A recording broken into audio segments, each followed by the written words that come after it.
তো আজকে আমরা ঝাড়খণ্ড টেটের যে প্যাডাগজি রয়েছে তো প্যাডাগজির কিছু 30টা গুরুত্বপূর্ণ প্রশ্ন আমরা আলোচনা করব যেগুলো আপনারা প্র্যাকটিস সেট হিসেবে ধরে নিতে পারেন। এখানে প্রত্যেকটা বিষয়ের প্রশ্ন আছে, এইগুলো থেকে আপনাদের সিডিপিতেও কিন্তু আপনাদের কাজ আসবে এবং বাংলাতেও কিন্তু কাজ আসবে। তাই এখানে আজকে ডাবল ডোজ হতে চলেছে, অর্থাৎ আপনারা এখানে যাদের সিডিপি আপনারা তো দেবেন, তো সিডিপিতেও আপনাদের এই টপিকগুলো কাজে আসবে, এই প্রশ্নগুলো কাজে আসবে এবং তৎসঙ্গে বাংলারও কিন্তু প্যাডাগজিতে এইগুলো আপনার কাজে আসবে। তো চলুন দেরি না করে আমরা আজকের সম্পূর্ণ ক্লাসটা দেখতে থাকুন এবং এই ধরনের আরও ক্লাস পেতে চ্যানেলকে অবশ্যই সাবস্ক্রাইব করে রাখবেন। ক্লাসে আমরা প্যাডাগজির অতি গুরুত্বপূর্ণ কিছু প্রশ্ন আলোচনা করব। তো প্রশ্নগুলো বাইলিঙ্গুয়ালে দেওয়া আছে আপনাদের, সেগুলো প্যাডাগজি যে সেকশন আছে যেমন সিডিপি, ম্যাথমেটিক্স, সোশ্যাল সায়েন্স, অর্থাৎ যে কোনো সাবজেক্ট প্যাডাগজি হিসাবে আপনারা এগুলো ধরে নিতে পারেন। বাংলাতেও কিন্তু এই টপিকগুলো থেকে প্রশ্ন আসে, অতি গুরুত্বপূর্ণ প্রশ্ন এবং এই সবগুলো কিন্তু প্রিভিয়াস ইয়ার কোয়েশন থেকে বাছাই করা প্রশ্ন। তো চলুন দেরি না করে আমরা আজকের মূল ক্লাসে চলে যাই। ভারতের বেশিরভাগ শ্রেণীকক্ষ হচ্ছে বহুভাষিক, ঠিক আছে? ভারতের বেশিরভাগ শ্রেণীকক্ষ বহুভাষিক। তো বহুভাষিক মানে কি?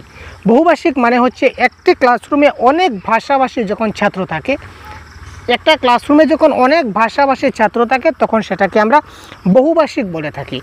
এবং এই যে বহুভাষিক ক্লাসরুম, এটা শিক্ষকের জন্য একটা সমস্যা, একটা সম্পদ, একটা বাধা নাকি একটা বিরক্তকর? তো ভাষাভাষী থাকবে, এটাকে একজন শিক্ষক একটা রিসোর্স কিংবা একটা সম্পদ হিসাবে গ্রহণ করতে হবে। তো তার মানে কারেক্ট আনসার এখানে কী হবে? অপশন নাম্বার 2, সম্পদ হিসাবে এটা ধরে নিতে হবে। Mistakes and errors made by student, অর্থাৎ শিক্ষার্থীর দ্বারা করা ভুল এবং ত্রুটি। শিক্ষার্থীরা যে সমস্ত ভুল করে, শিক্ষার্থীরা ক্লাসে কিন্তু অনেক ভুল করে সেটা আমরা জানি। তো শিক্ষার্থীরা যখন ভুল করবে তখন শিক্ষক এবং শিক্ষার্থীদের ব্যর্থতার ইঙ্গিত দেবে, নাকি তাদের চিন্তা ভাবনা বোঝার সুযোগ হিসাবে এটা দেখা উচিত, নাকি কঠোরভাবে মোকাবিলা করা উচিত, নাকি শিশুদের দুর্বল এবং অসামান্য হিসাবে দেখা উচিত? একজন শিক্ষক কী করে দেখবেন শিক্ষার্থীরা যখন ভুল করে? তো দেখুন, ভুল বা এরর করা হচ্ছে বা মিস্টেক করা হচ্ছে একটা পজিটিভ ওয়ার্ড, কারণ আমরা প্রত্যেকে মানুষ মাত্রই কিন্তু ভুল হয়। যত সময় আমরা ভুল করবো না তত সময় কিন্তু আমাদের শিক্ষণটা কিন্তু সাকসেস হয় না বা সাফল্য অর্জন করে না। আমাদের যখনই ভুল হবে মানে তার পরবর্তীতে আমার শুদ্ধ হতে চলেছে, ঠিক আছে না? তো এটা শিক্ষক এবং শিক্ষার্থী যে ব্যর্থতার ইঙ্গিত দেয় সেটা আমরা বলতে পারি না, কারণ আমরা ভুলের দ্বারা আমরা কখনো ব্যর্থ হই না। কঠোরভাবে মোকাবিলা সেটা হয় না। শিশুরা যখন ভুল করে তখন শিশুটাকে দুর্বল হয়ে যায়, মানে সে কিছু পারে না, এই ধরনের ব্যাপার মোটেই না।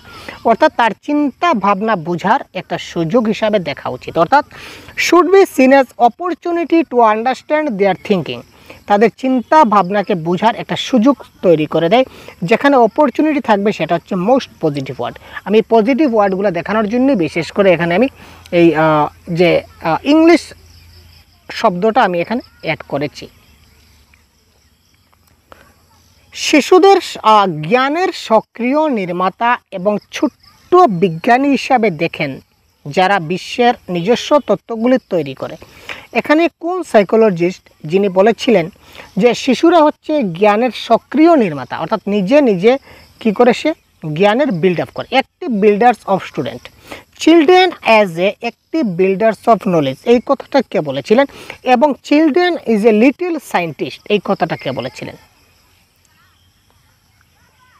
এটা আপনারা মনে রাখবেন, এটা বলেছিলেন পিয়াগেট।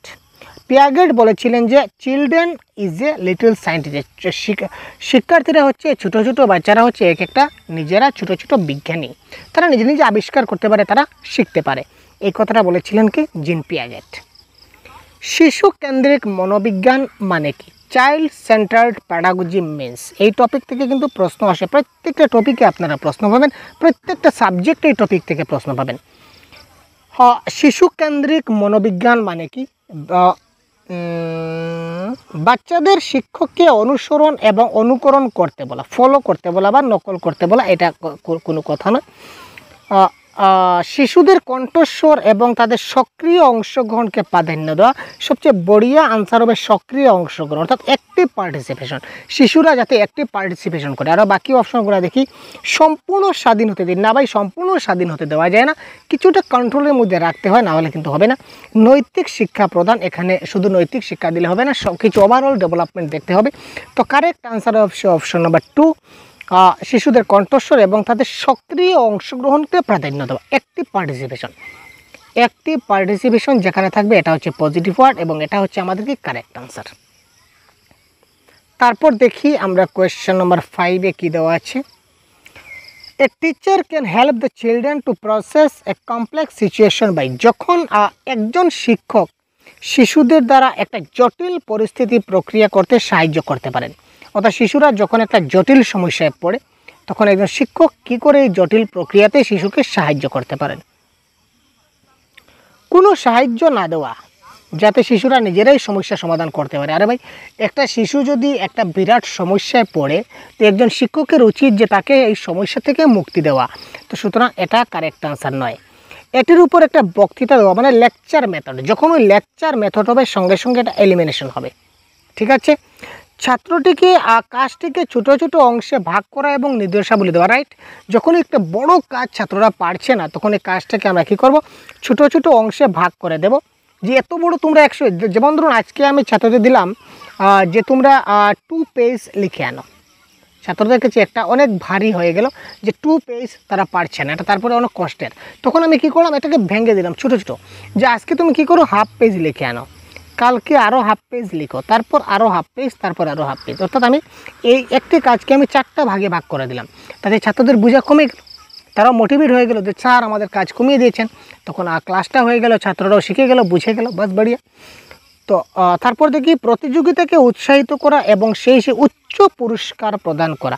তো উচ্চ পুরস্কার আমরা প্রদান করতে পারি না শিশুদের, কারণ অনেক হাই দামি জিনিস যদি আমরা পুরস্কার করি তাহলে পুরস্কারের টাকাটা আমাকে দেবে কি, আর প্রতিদিন তো পুরস্কার দেওয়া সম্ভব হবে না, তাই না। তো সুতরাং উচ্চ পুরস্কার সেটা নেগেটিভ ওয়ার্ড, বক্তৃতা ক্যান্সেল, কোনো সাহায্য না করা ক্যান্সেল। তো কারেক্ট আনসার ছোটো ছোটো অংশে বিভক্ত করা এবং নির্দেশাবলী দেওয়া। ক্লিয়ার। তারপর দেখি কোয়েশ্চেন নাম্বার 6।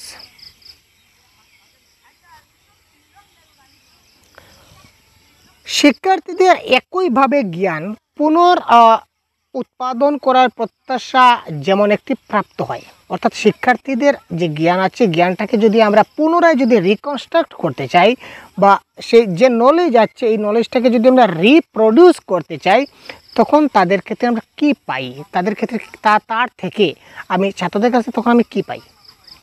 এটি একটি কার্যকর মূল্যায়নের কৌশল। সমস্যাযুক্ত কারণ ব্যক্তিরা অভিজ্ঞতা ব্যাখ্যা করে এবং জ্ঞানটি প্রাপ্ত হওয়ার সাথে সাথে পুনরুৎপাদন করে না। Question number 2। এটি ভালো যেহেতু আমরা আমাদের মস্তিষ্কের মতো করে সব কিছু রেকর্ড করি। ভালো যেহেতু শিক্ষকের পক্ষে মূল্যায়ন করা সহজ। তো একবার যদি একটা জ্ঞান একটা টপিক যদি একজনের মাথায় ঢুকে যায় তো তার পরবর্তীতে ওই টপিকটাকে চেঞ্জ করা কিন্তু কিছুটা কষ্ট হয়ে যায়। তার মানে option number 2 is the right answer. এটা হচ্ছে একটা সমস্যাযুক্ত, কারণ ব্যক্তিদের যে অভিজ্ঞতা তার মধ্যে চলে আসছে ব্যাখ্যা করে যেটা বুঝিয়ে দিয়েছি, তারপর সেটাকে আবার যে পুনরায় উৎপাদন করা সেটা সম্ভব হয় না। তো তারপর পরবর্তী প্রশ্ন দেখি। যখন শিক্ষার্থীদের গ্রুপে কোনো সমস্যা নিয়ে আলোচনা করার সুযোগ দেওয়া হয় তখন তাদের শেখার যেটা বক্ররেখা সেটা কি হয়। একটা শিশুদের একটা সমস্যা হয়ে গেল, তো সমস্যা নিয়ে আমি বললাম যে তোমরা সবাই মিলে একটা গ্রুপ ডিসকাশন করো। এখানে ধরে নিন 5-6 জন ছাত্র রয়েছে, সবাইকে নিয়ে একটা গ্রুপ বানালাম, এই 6 জনকে নিয়ে। তো তোমরা এই 6 জন মিলে একটা গ্রুপের নাম হচ্ছে এ গ্রুপ। তো তোমরা এই গ্রুপে এই সমস্যাটা সমাধান করো। তো এই যখন তারা এই গ্রুপে যখন তাকে আমি সুযোগ সুবিধা দেব তখন তাদের যে শেখার যেটা প্রক্রিয়া, এই প্রক্রিয়াটা কোন কার্ভে হবে। Question number 7। এটা আগে থেকে আরও ভালো হয়ে যাবে, সেটার যেটা রেখাটা আরও ভালো হয়ে যাবে। যেমন বক্ররেখা বলতে আমরা কি বুঝি, শিক্ষার্থীরা যেমন এখানে যদি আমরা একটা গ্রাফের মাধ্যমে বুঝাই যে প্রথমে তারা 5 স্টার বুঝছে, তারপর 4 স্টার, তারপর 3 স্টার, তারপর 1, তারপর 2, আর 2 পরে 1, মানে এই ধরনের যদি গ্রাফ আঁকি, মনে করুন প্রথমে শিশুরা 2 বুঝছে, 2 নম্বর পয়েন্ট পর্যন্ত বুঝেছে, আর তারপর শিশুরা 3 বুঝছে, তারপর আবার 2 বুঝছে। যদি গ্রুপে বলি তাহলে কিন্তু সেটা উপর দিকে চলে যাবে, গ্রাফটা উপর দিকে চলে যাবে, মানে তার বুঝার যেটা কোয়ালিটি সেটা বেরিয়ে যাবে, তার মানে সেটা আরও ভালো হয়ে যাবে। কোয়েশ্চন নাম্বার 4 এটা হবে কারেক্ট আনসার। উন্নয়নের গতি এক ব্যক্তি থেকে অন্য ব্যক্তির মধ্যে পরিবর্তিত হয়, তবে সেটি ফলো প্যাটার্ন, কিসের প্যাটার্ন? তবে সেটি কী ধরনের প্যাটার্ন ফলো করে? উন্নয়নের গতি অর্থাৎ ডেভেলপমেন্টের যেটা প্রসেস প্যাটার্ন যেটা, সেটা এক ব্যক্তি থেকে অন্য ব্যক্তির মধ্যে পরিবর্তিত হয়, ঠিক আছে, মানে ট্রান্সফারেবল, একটু ডিফারেন্ট হয়। তবে এটা কিসের প্যাটার্ন আমরা ধরে নিতে পারি? কোয়েশ্চেন নাম্বার 8 এটা ক্রমিক এবং সুশৃঙ্খল। ক্রমিক কেন বলা হয়েছে? দেখুন, এক ব্যক্তি থেকে অন্য ব্যক্তির পরিবর্তিত হয় তার কারণ কি? আর যেমন প্রথমে আমার বাবা, তারপর আমি, তারপর আমার ছেলে মেয়ে, এখানে জেনারেশন হচ্ছে 3টা, তো একটা ক্রমিক হিসাবে আসছে। প্রথমেই তো আমার ছেলে আসবে, তারপর আমি আমি আমার ছেলেকে জন্ম দেব না, ছেলে আমাকে জন্ম দেবে, একটা ক্রমিক হিসাবে যাবে। প্রথমে আমার বাবা থাকবেন, তারপর আমি থাকবো, তারপর তো আমার ছেলে থাকবে, এটা ক্রমিক হিসাবে থাকবে, তাই না? এবং একটা সুশৃঙ্খল হিসাবে থাকবে। সুতরাং এটা কারেক্ট অ্যান্সার হচ্ছে সিকোয়েন্সিয়াল অ্যান্ড অর্ডারলি। নিম্নলিখিতগুলির মধ্যে কোনটি উন্নয়ন সম্পর্কে সঠিক, অর্থাৎ ডেভেলপমেন্ট সম্বন্ধে নিচের কোনটি সঠিক? Question number 9 socio cultural context উন্নয়নে গুরুত্বপূর্ণ ভূমিকা পালন করে, বিলকুল করে। উন্নয়ন একমাত্রিক না ভাই, ডেভেলপমেন্টটা ইউনিডাইমেনশনাল নয়, এটা হচ্ছে মাল্টি ডাইমেনশনাল। উন্নয়নটা বহুমাত্রিক, উন্নয়নটা বিচ্ছিন্ন মোটেই না, উন্নয়নটা তো বিচ্ছিন্ন হয় না। উন্নয়ন শুরু হয় এবং জন্মের সময় শেষ হয়। আর ডেভেলপমেন্ট জন্মের সময় শেষ হয়ে যায় কি? জন্ম থেকে সেটা তো শুরু হয়, ওম টু টম ডেভেলপমেন্টটা মায়ের গর্ভ থেকে শুরু হয় এবং একদম আজীবন পর্যন্ত চলতে থাকে, তো এটাও ক্যান্সেল। তো option 1 is the right answer of this question. ব্যক্তিরা কেন একে অপরের থেকে আলাদা? আমরা যেটা ইন্ডিভিজুয়াল ডিফারেন্সেস, যেটা আমরা পার্থক্য পড়েছিলাম, ইন্ডিভিজুয়াল ডিফারেন্সেস যে চ্যাপ্টারটা পড়েছিলাম, তো এখানে এই প্রশ্নটা ইনক্লুড আছে। যেমন ব্যক্তিরা কেন একে অপরের থেকে আলাদা? আমরা প্রত্যেকজন ব্যক্তি কিন্তু একজন থেকে আরেকজন কিন্তু আমরা আলাদা। এটা জন্মগত বৈশিষ্ট্যের কারণে, বংশগত এবং পরিবেশের মধ্যে পারস্পরিক সম্পর্কের কারণে। কারণ প্রত্যেক ব্যক্তি তার পিতামাতার কাছ থেকে ভিন্ন ভিন্ন জিন সেট পেয়েছে, না পরিবেশের প্রভাবের কারণে। কোয়েশ্চন নাম্বার 10 এটা বংশগতি এবং পরিবেশের উভয়ের কারণে, বংশগতির কারণে হতে হবে এবং পরিবেশ, এই দুইটার কারণে, দুইটার মেলবন্ধনে কি হয়, একজন ব্যক্তি আরেকজন ব্যক্তি থেকে আলাদা হয়। Heredity into environment. শিশুর সামাজিকীকরণে পরিবার কী ধরনের ভূমিকা পালন করে? এটা উত্তেজনাপূর্ণ, প্রাথমিক, মাধ্যমিক নাকি গুরুত্বপূর্ণ নয়? কোয়েশ্চন 11 দেখুন, পরিবার বা ফ্যামিলি, পরিবার কা ফ্যামিলিকে বলা হয় কি? Family plays an primary role, বা family is a primary agent of socialization. Family হচ্ছে সোশ্যালাইজেশন একটা প্রাথমিক সংস্থা, সুতরাং প্রাথমিক বা প্রাইমারি হচ্ছে এখানে কি কারেক্ট আনসার। নিম্নলিখিতগুলির মধ্যে কোনটি সঠিকভাবে জোড়া মিলিত? আচ্ছা,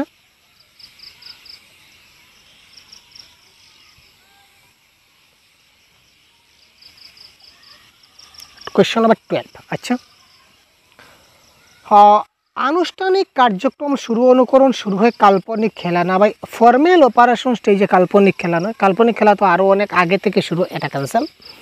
infancy applies logic and it's able to infer, আর শৈশব যুক্তি প্রয়োগ করে এবং অনুমান করতে সক্ষম হয়।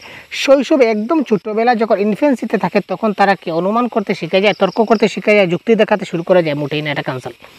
ডিডাকটিভ চিন্তা তারা প্রি অপারেশন স্টেজে করতে পারে না। তো কনক্রিট অপারেশনাল স্টেজে শিশুরা কী করতে পারে? ক্লাসিফাই করতে পারে, শ্রেণীবদ্ধ করতে পারে। সুতরাং option number 4 is the right answer. একটি শিশু বলে কাপড় রোদে দ্রুত শুকিয়ে যায়, তিনি এটি বুঝাতে দেখাচ্ছেন এটা শিশুর কী ধরনের চিন্তাধারা? এখানে একটা শিশু কী ধরনের চিন্তা করেছে যার কারণে হ্যাঁ বলতে পারেছে যে কাপড় রোদে খুব তাড়াতাড়ি শুকিয়ে যায়? এটা কোজ এবং এফেক্ট, কারণ এবং প্রভাব। এটাতে কারণ আছে, কাপড় তাড়াতাড়ি শুকায় এবং সেটা কিসের প্রভাবে শুকায়? এই যে রোদের তাপে সেটা শুকায়, অর্থাৎ একটা প্রভাব পড়ে, এফেক্ট পড়ে। সুতরাং কারণ এবং প্রভাবের কারণে এটা হবে কারেক্ট আনসার। পিয়াজেটের মতে শিশুদের চিন্তা ভাবনা কী ধরনের?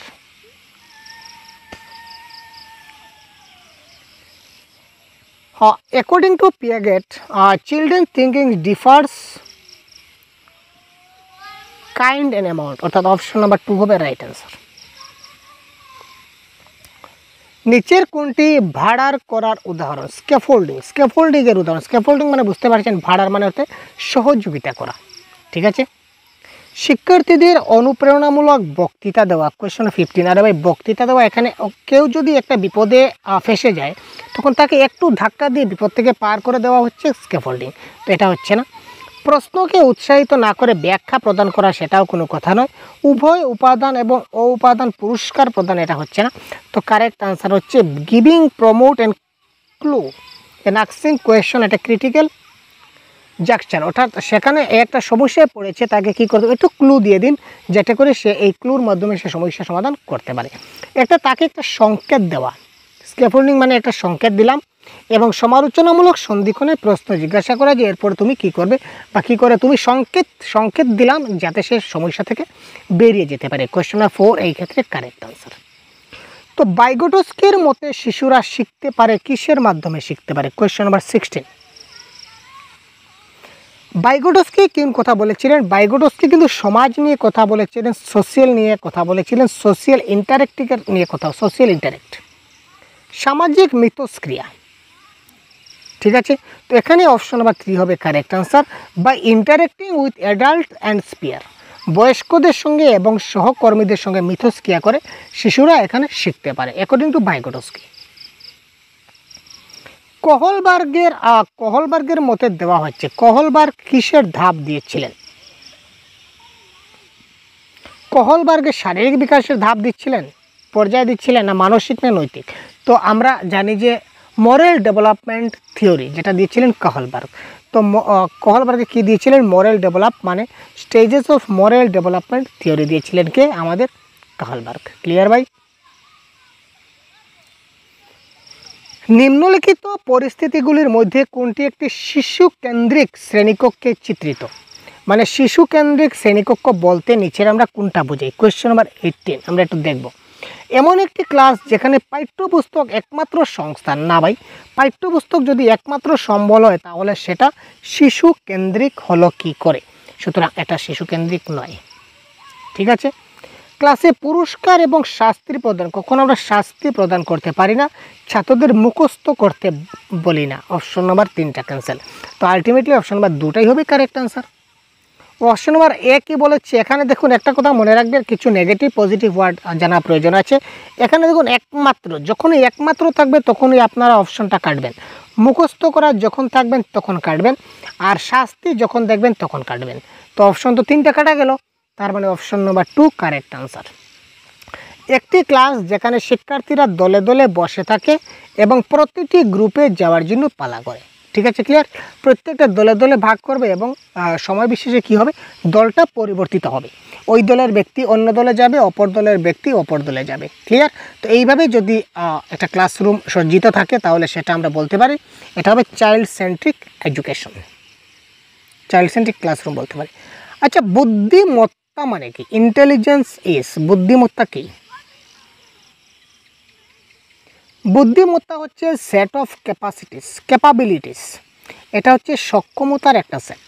তার কতটুকু ক্যাপাবিলিটি রয়েছে, ধারণ ক্ষমতা তার কতটুকু রয়েছে, এটা কে স্থির করে? ইন্টেলিজেন্সে স্থির করে বা বুদ্ধিমত্তা স্থির করে। প্রারম্ভিক শৈশব ভাষা বিকাশের জন্য ড্যাশ সময়কাল। Early childhood is dash period for language development. এটা কারেক্ট আনসার কী হবে? Question number 20। এটি একটা সংবেদনশীল সময়।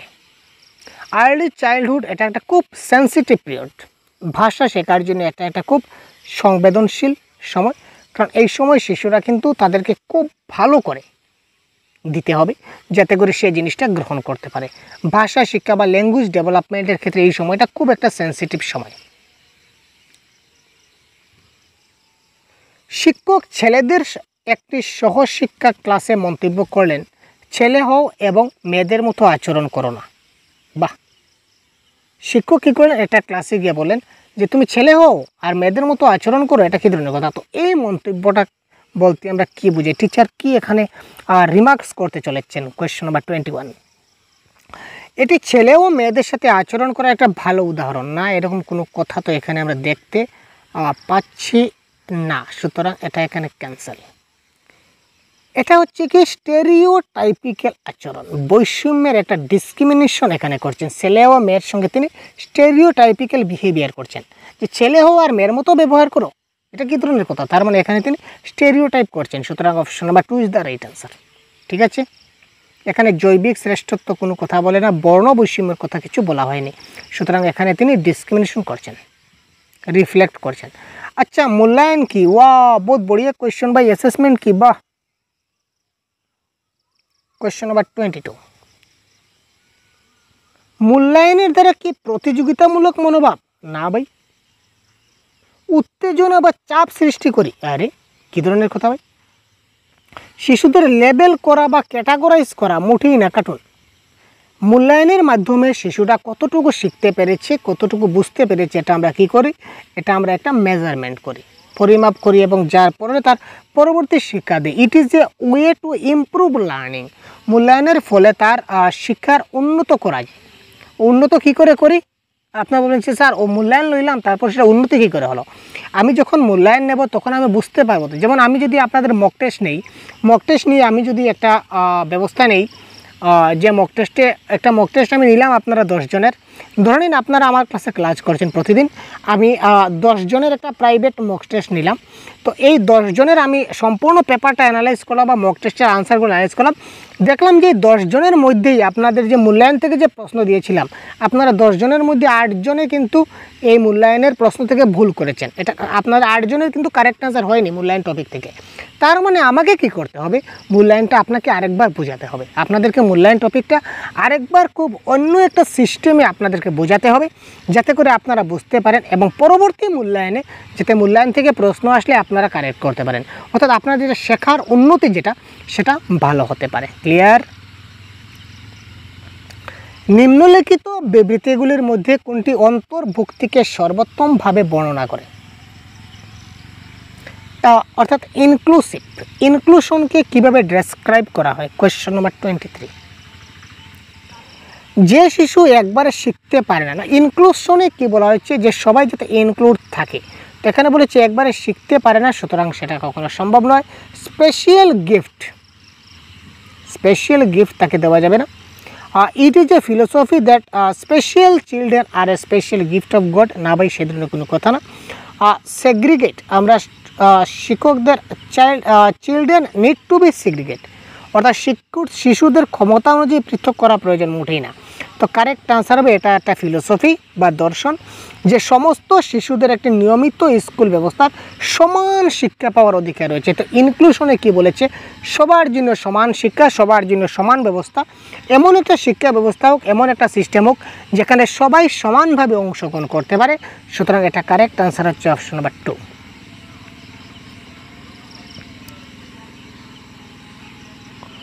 সুবিধা বঞ্চিত পটভূমি থেকে শিশুদের পূরণ করার জন্য একজন শিক্ষকের উচিত কি? যে সকল ছাত্ররা সুবিধা বঞ্চিত, ঠিক আছে, যারা সুবিধা মানে পাচ্ছে না, তাদের চাহিদা পূরণ করার জন্য একজন শিক্ষকের কি করা উচিত? কোয়েশ্চন নাম্বার 24, তাদের সম্পর্কে আরও জানার চেষ্টা করা উচিত এবং ক্লাস আলোচনায় অংশগ্রহণ, তাদের আলাদাভাবে বসতে, আরে ভাই যারা বঞ্চিত তাদেরকে আলাদাভাবে বসতে উঠি না, তাদের উপেক্ষা করা যাবে না, শুধুমাত্র লিখিত কাজ দিলেই চলবে না, তাদের যে সমস্যা সম্বন্ধে আরও জানার চেষ্টা করতে হবে এবং তাদের ক্লাসে আলোচনায় জড়িত করতে হবে, ইনক্লুড করতে হবে, ইনক্লুসিভ করতে হবে, ইনক্লুশন করতে হবে।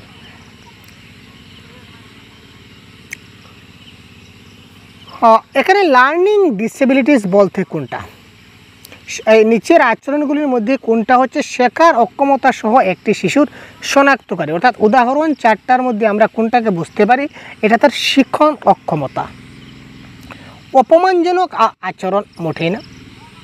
সে কী করে খকে ঘ হিসাবে লিখেছিল এবং ছিল যেমন ছিলকে সে দেখা হিসাবে লিখলো, এবং 21কে 12 হিসাবে লিখলো, অর্থাৎ সে 21 তাকে বললাম, সে 1 আর 2 লিখে দিল 21।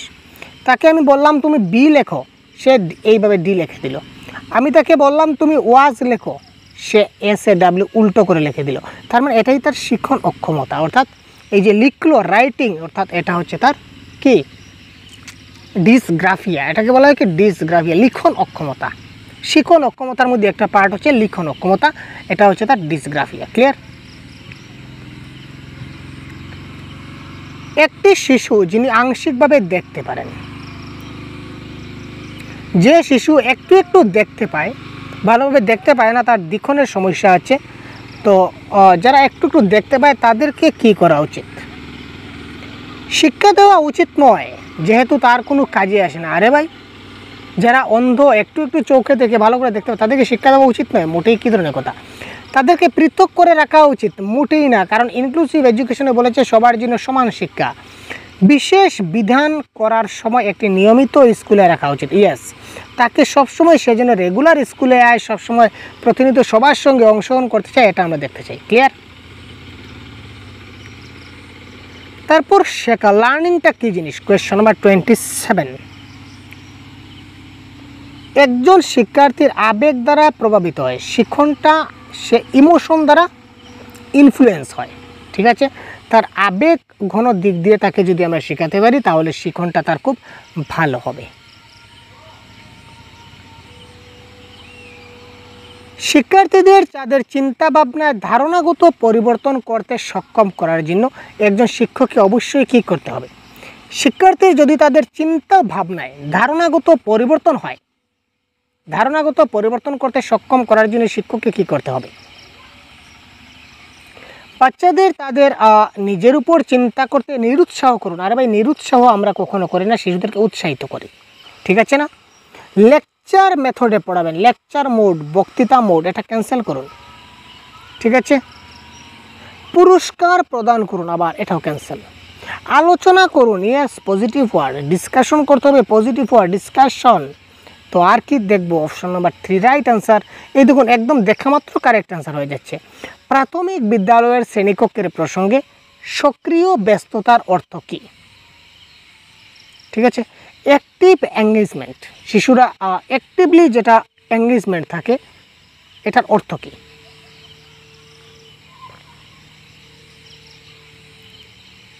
শিশুরা যখনই একটা বিষয়ে ইনকোয়ারি করবে বা প্রশ্ন করবে বা ডিবেট করবে, তখন তারা কী করবে? অ্যাক্টিভ মুখস্থ করা। এই দেখুন, মুখস্থ করা, এটা কী করুন? এটা ক্যান্সেল করুন, নেগেটিভ ওয়ার্ড। শিক্ষকের দেওয়া উত্তরগুলি অনুলিপি করা, অনুলিপি মানে কি? কপি করা, কপি পেস্ট করা মানে নকল করা। তো নকল করা আমাদের পেডাগজিতে নেই, ক্যান্সেল। এখানেও দেখুন দেওয়া আছে কি? কপি করা, অনুকরণ করা বা অনুলিপি করা। অনুলিপি মানে কি? কপি করা বা নকল করা, এটা ক্যান্সেল। ছাত্রদেরকে কখনো আমরা নকল করা শেখাই না, বা দেখে দেখে লিখে নাও, এই ধরনের কখনো শেখাই না। তার মানে এখানে দেখুন কপি করা, মেমোরাইজিং করা বা রিকল করা, রিসাইটিং করা, এই সবগুলো হচ্ছে নেগেটিভ ওয়ার্ড, এটা ক্যান্সেল। তো তার মানে অপশন নাম্বার 20 দ্বারা রাইট অ্যান্সার। ইনকোয়ারি, কোয়েশ্চনিং এবং ডিবেট। একটা শিশু যত বেশি ইনকোয়ারি করবে, যত বেশি প্রশ্ন করবে, যত বেশি ডিবেট করবে, সে তত ভালো শিখতে পারবে, তত ভালো জিনিসটা বুঝতে পারবে, কারণ জানার ইচ্ছা জিজ্ঞাসা। শিশুরা যখন কোনো ক্রিয়াকলাপে অংশ নেয় তখন তারা সবচেয়ে সৃজনশীল হয় কিসের জন্য? Question number 30। অন্যের সামনে ভালো করার জন্য চাপের মধ্যে, শিশুদের মধ্যে চাপ থাকে না, শিক্ষকদের ধমক থেকে বাঁচতে শিক্ষার্থীরা সৃজনশীল হয় না। কারণ আমরা বলেছি যে শিক্ষক এবং ছাত্রের সঙ্গে সম্পর্কটা বন্ধুত্বপূর্ণ সম্পর্ক হতে হবে, যাতে করে শিক্ষকরা ধমক দেয় সেটা কোনো কথা নয়, পুরস্কার সেটা না, আগ্রহের জন্য, ইন্টারেস্ট। শিশুরা যখনও ইন্টারেস্টের মাধ্যমে, তাদের আগ্রহের মাধ্যমে যখন তারা কোনো কিছু শিখবে, যখন কোনো কাজ করবে, তখন তারা কী হবে? সৃজনশীল হয়ে যাবে। ক্লিয়ার? তো আজকের এই 30টা প্রশ্ন আমরা খুব শর্টকাটে বুঝিয়ে দিলাম। পরবর্তী সময় এই ধরনের আরও অনেকগুলো ক্লাস আপনারা দেখতে পাবেন। তো যদি আপনারা এই সবগুলো ক্লাসের PDF পেতে চান বা মক টেস্ট পেতে চান, তাহলে প্লে স্টোর থেকে এই সহজগুরু অ্যাপটা আপনারা ডাউনলোড করে নেবেন। প্লে স্টোর থেকে সহজগুরু অ্যাপটা ডাউনলোড করলে আপনারা এখানে সবগুলো ডিটেলস পেয়ে যাবেন। ক্লিয়ার? তো আজকের ক্লাস এই পর্যন্ত বিদায় নিচ্ছি, পরবর্তী ক্লাসে আবার কথা বলবো। ধন্যবাদ, জয় হিন্দ।